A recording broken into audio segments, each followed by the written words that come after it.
Assalomu alaykum, Mastonomet klinikasini kuzatuvchilari. Bugungi mijozimizdagi tashxis krasniy sistemniy volchanka. Bu autoimmun kasallik hisoblanadi. Immunitet juda ham tushib ketgan holatda tanaga, yuziga bunaqa dog' tushadi. Krasniy sistemniy volchanka, mana yaqinroq kelib ko'rsatasan, bu oddiy dog' emas. Bu dog' kapalaksimon tushadi yuzga. Mana kapalaksimon dog' tushadi. Qattiq stress holatda dog' tushadi. Ikkinchisi fiziologik. 50% fiziologiya, 50% ruhiyat ishlaydi. Bemorimizning 3 ta farzandlari bor.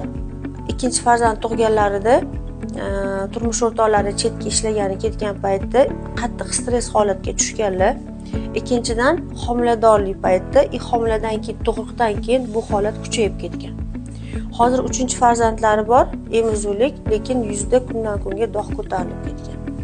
Tekshiruvlarimizga asoslanib, birinchi navbatda organizmni check-up qilib tekshirib oldik.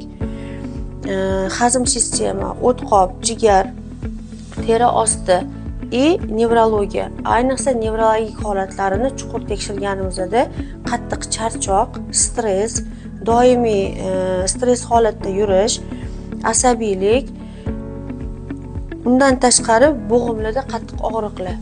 Bu suyak yemirilishi deydi. Suyaklarning mo'rtlashib qolishi.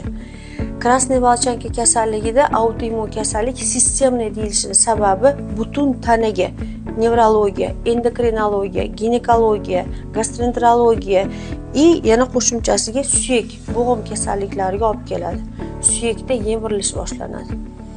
Bundan xulosa organizmda yetishmovchilik, kuchli yetishmovchilik ketyapti. Gormonal buzilishlar, hazm sistemani buzilishi, yetishmovchilik, shu sababli mana shu holatga kelib qolganlar 4 yilda. Dermatologik protseduralar qilingani bilan, biron bir kosmetologik protseduralar yuzaga surilgani bilan bu ichkaridan bu holatda tuzatilmasa, rezultat, natija bo'lmaydi. To'g'ri, tashqaridan quyoshdan himoyalovchi kremlar albatta surib yurishlari shart. Fotodermatoz deydi. Immunitet tushib ketgan paytda teri juda ham sezuvchan bo'lib qoladi. Ana o'sha holatda ozgina quyosh nuri tushsa ham yuziga dog' tushib ketadi.